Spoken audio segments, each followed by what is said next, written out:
For 15 years, Claire and I were the couple everyone envied, at least that's how it seemed. We had the kind of marriage people wrote greeting cards about, steady, affectionate, and built on trust, or so I thought. I'd watch her at parties, her laughter lighting up the room, and feel a quiet pride that she was mine. We worked like a well-oiled machine. I handled the blueprints of life, and she added the finishing touches that made it beautiful. Claire was magnetic, effortlessly charming everyone she met. She could convince a stranger to share their life story within minutes. Her warmth disarming even the hardest hearts. I built houses, but she built connections. Together we seemed unstoppable, a power couple hosting elegant dinner parties and taking vacations that filled our photo albums with perfection. But it's funny how a single email can shatter the illusion of perfection. One careless mistake and the polished surface of our marriage cracked, exposing a truth I never saw coming. From the moment Claire's misdirected email landed in my inbox, I felt my world shift. It wasn't just the words about yesterday that unsettled me, but the tone. The email was warm, intimate, and far too familiar to have been meant for me. As I read it over and over, searching for some misunderstanding or innocent context, pit formed in my stomach. I replayed the details of our ordinary Wednesday CLA, working late, me at the office, and a quiet dinner at home. Nothing about the day suggested a reason for her words. Who was yesterday meant for? I didn't confront her that night. I couldn't. Her easy smile and casual demeanor when she walked through the door didn't match the woman who had written that email. I wanted to believe it was a mistake, some harmless misstep, but doubt whispered otherwise. For the first time in 15 years, I felt like a stranger in my own marriage. In the days that followed, I watched her more closely than I ever had before. Every small change in her behavior became a potential clue. She seemed distracted at times, her phone always within reach, her laughter more private when a message came through. Yet she was affectionate too much, so as if trying to overcompensate for something I wasn't supposed to notice. I tried to rationalize her actions. Work, stress, AI, fight with AI. Friend, perhaps I was being paranoid, but as the days turned into a week, my unease grew into something heavier. I knew I couldn't handle the uncertainty alone. That's when I contacted Layla Grant, a private investigator whose name I had heard in quiet, confidential circles. Explaining my suspicions felt surreal, like speaking about someone else's life. Ella listened without judgment and promised to get to the truth. Even as I waited for Leia's first report, I clung to the hope that I was wrong.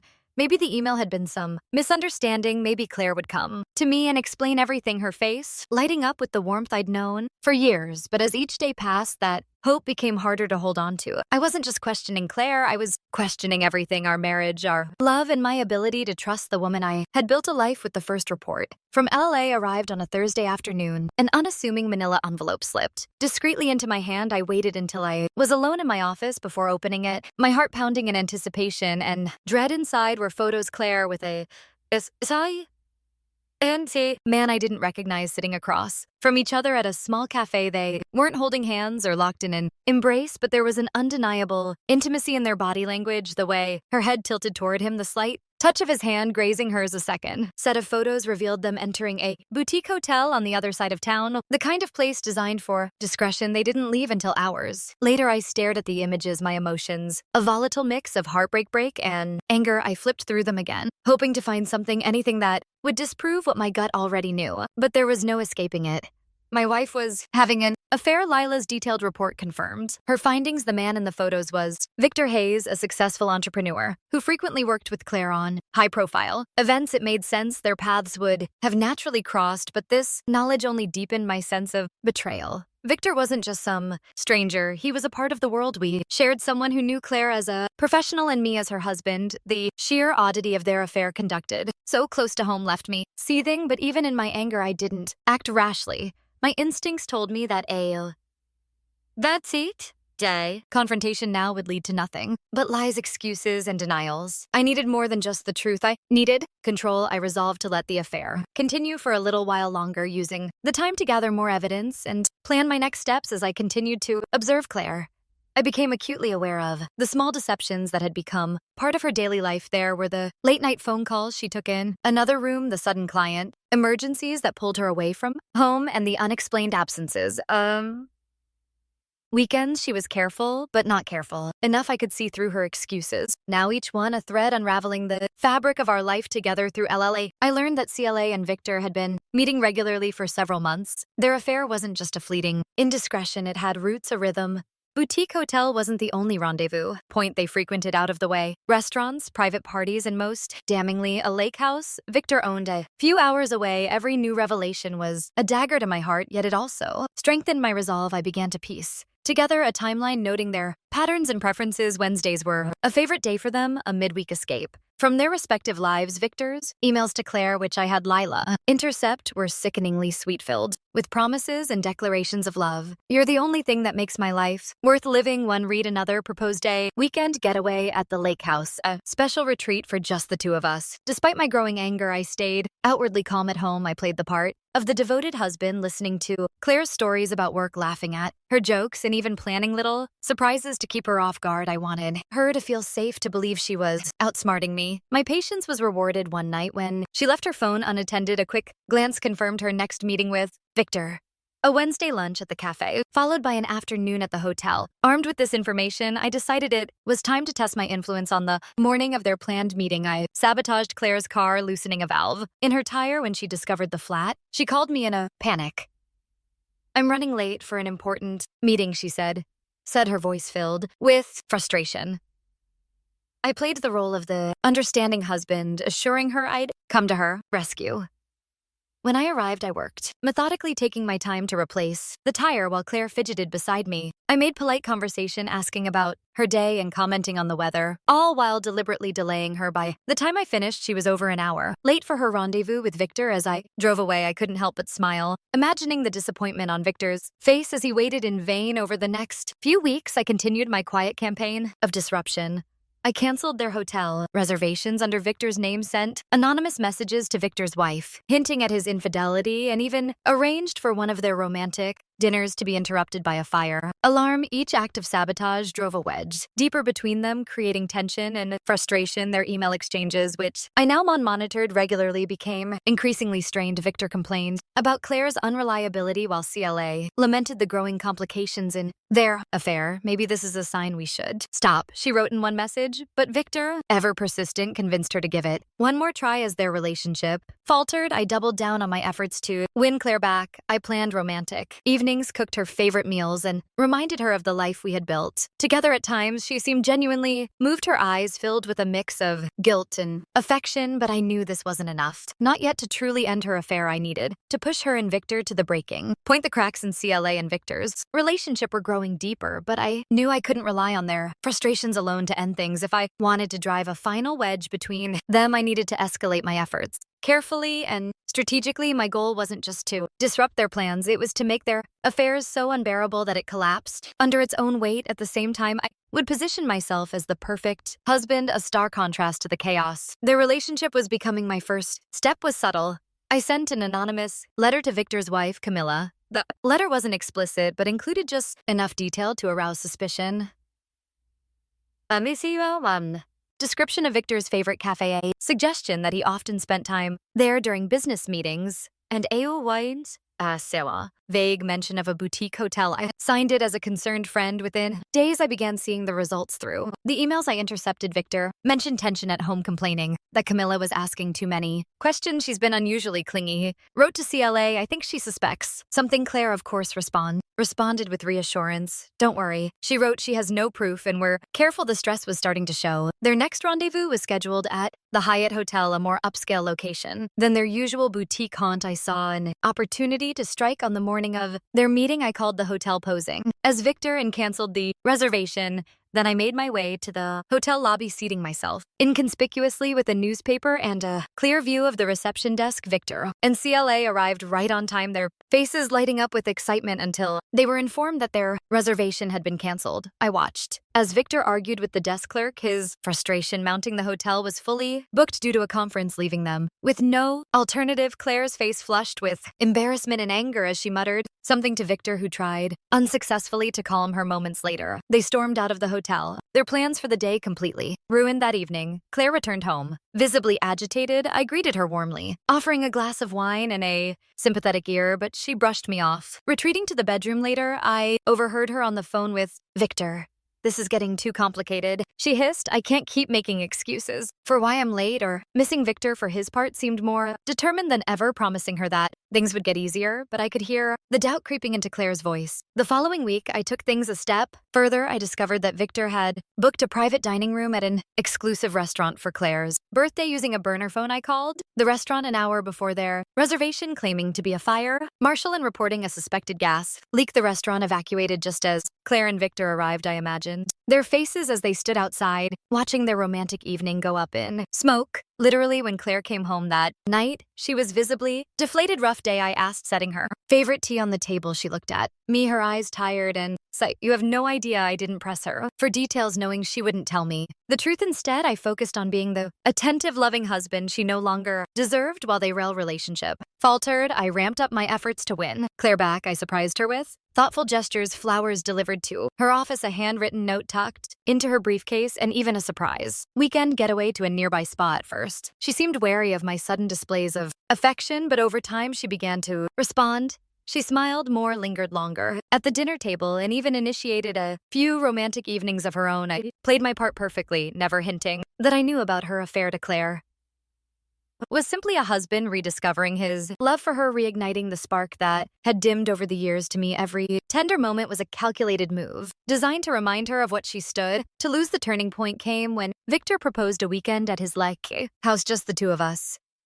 He wrote in an email, no interruptions this time. CLA hesitated, her reply unusually brief. Let me think about it. I saw my opportunity and made my move. I invited LA's sister Hannah to visit us that same weekend, framing it as a thoughtful surprise for CLA. When Hannah arrived, CLA was visibly caught off guard, but quickly masked her discomfort. She couldn't very well leave for the weekend without arousing suspicion, and I knew she wouldn't dare try to explain her absence to Hannah. While CLA entertained her sister, I kept things light and cheerful, ensuring Claire had no opportunity to sneak away. On Sunday afternoon, as Hannah prepared to leave, she hugged me and whispered, "You're such a good husband. Claire's lucky to have you." CLA overheard and winced, her guilt written plainly on her face. By the end of the weekend, the strain was evident. CLA avoided Victor's calls and emails, her excuses growing weaker. Their next exchange was brief and final. "This isn't working anymore," she wrote. "I can't keep living like this," Victor replied with resignation, accepting the end of their affair with surprising ease.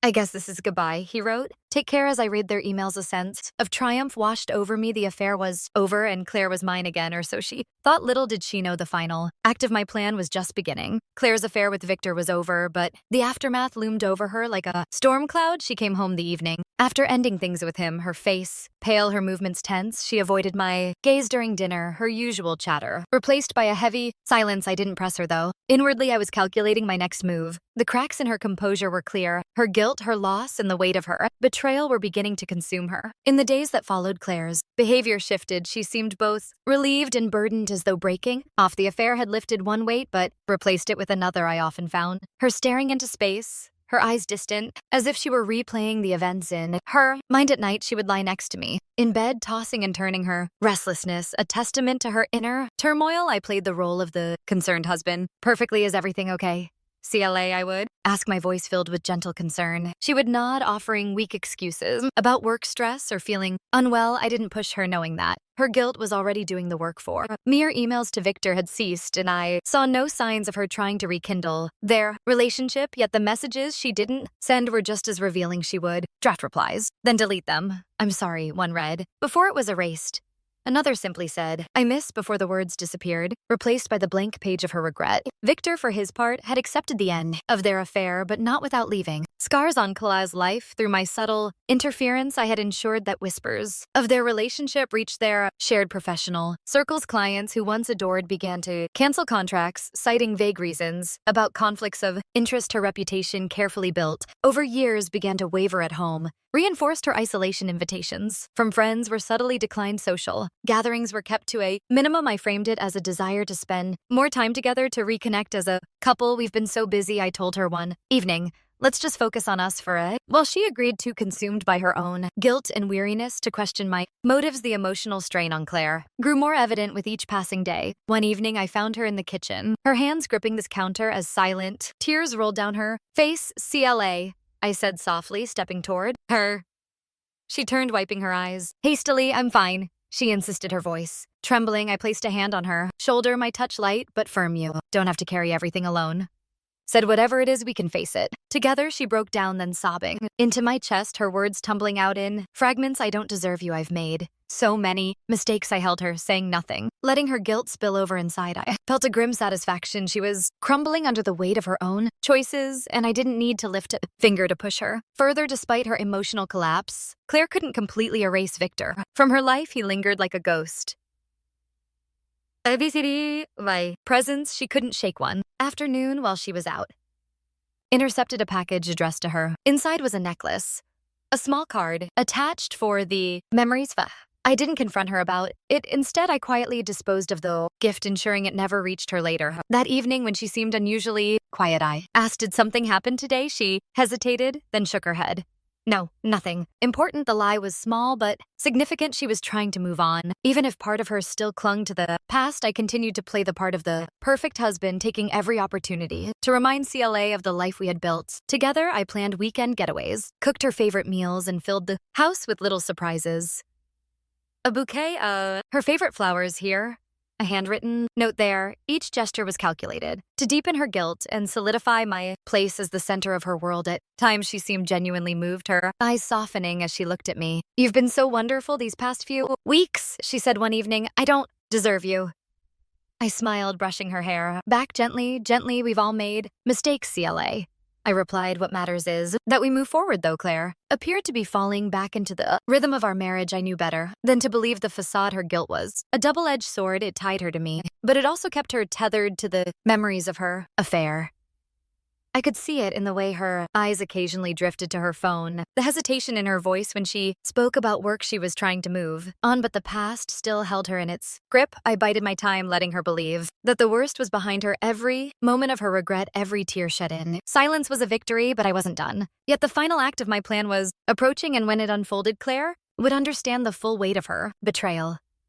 For now, I let her rest in the illusion of safety, knowing that the storm I had carefully crafted was about to break. The night began like any other. Claire came home late, citing a long meeting with a client. I greeted her warmly, her favorite wine already poured and waiting on the kitchen counter. Tough day, I asked, my voice calm and inviting. She nodded, clearly exhausted, and took the glass from my hand. I had spent the entire day preparing the evidence. I'd collected the photos, emails, and detective reports. Was car carefully laid out in an envelope on the dining room table along with the divorce application I'd filed earlier that day. Every detail was meticulously arranged, each piece designed to strip away any defense she might muster. After dinner, I suggested we sit in the living room, just the two of us.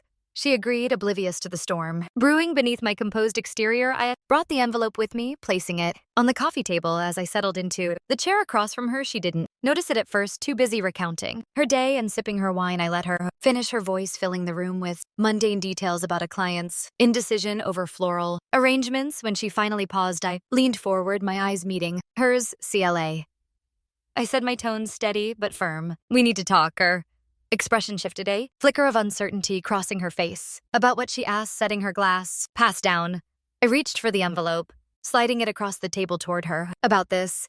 She hesitated, her hands hovering over the envelope as if sensing the weight of its contents. Finally, she opened it, her fingers trembling as she pulled out the photos of her and Victor at the cafe, at the hotel, and finally at the lake house. Her face drained of color as she flipped through them, each image a blow to the fragile narrative she had built around her guilt. I don't understand, she stammered, her voice barely above a whisper. I said nothing, letting the evidence speak for itself. Next came the emails, printed and highlighted, every sweet nothing and secret rendezvous laid bare. Her hands shook as she read, her breathing growing shallow when she reached the divorce application. Her composure shattered. Ethan, please.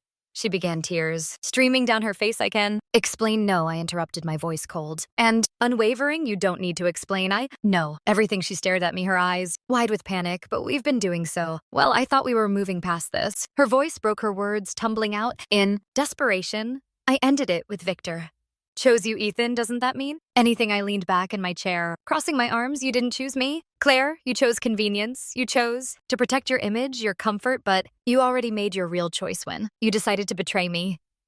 Her sobs grew louder, her hands clutching the envelope. As if it could somehow shield her from the consequences of her actions. I waited for her to catch her breath before delivering the final blow. There's more, I said, pulling out another document, a letter addressed to Victor's wife, Camilla. I've already sent this along with the evidence to his wife. She deserves to know the truth, just like I did. Her mouth opened in horror, but no words came out. Continued, my voice steady. And since you seem to think this was just about us, I've also sent a letter to your sister explaining why I can't stay in this marriage anymore. She deserves to know why her brother-in-law is walking away. Claire collapsed onto the sofa, her sobs turning into wails of anguish. You've been so kind these past few weeks, she cried. I thought you still loved me.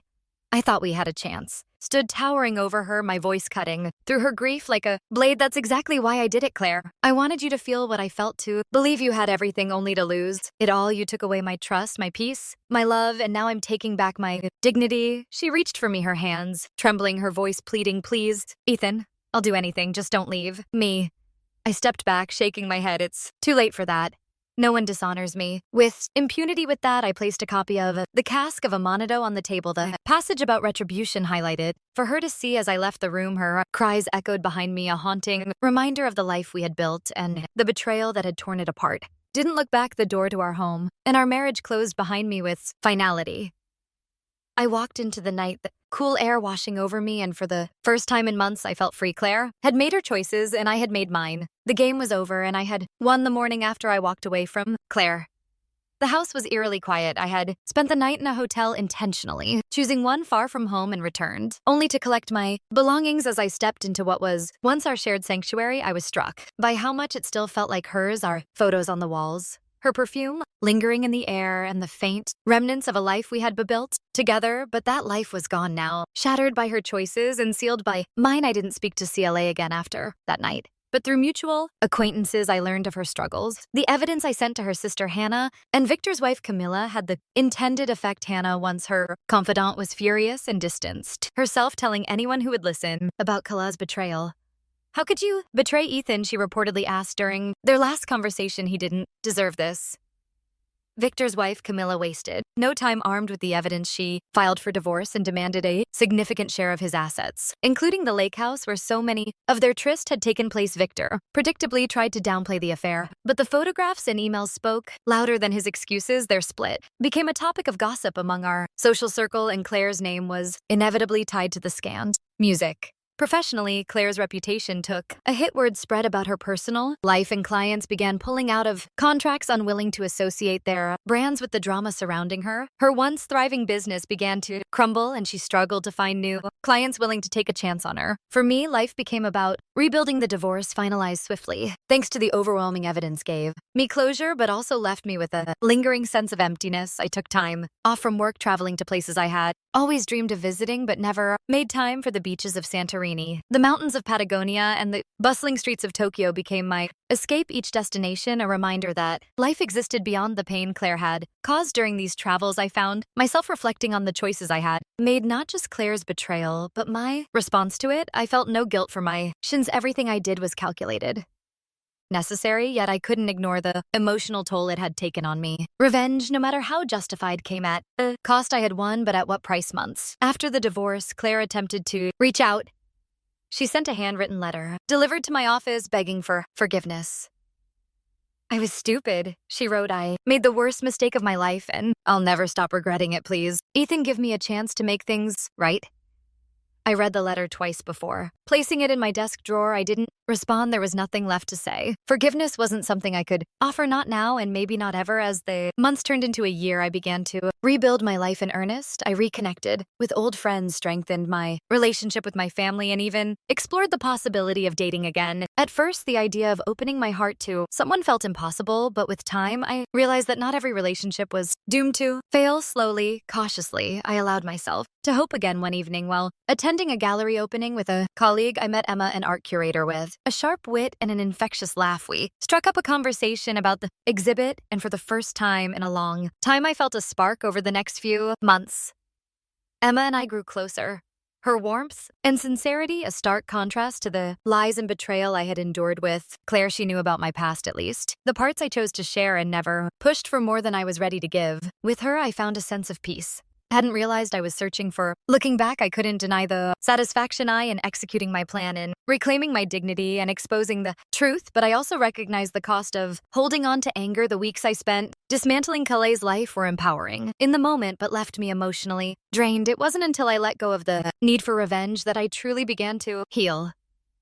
Claire's betrayal taught me the fragility of trust, but it also showed me the strength I didn't know I possessed. I had faced the darkest parts of my marriage, my emotion, and myself, and emerged on the other side. Life, I realized, wasn't about avoiding pain.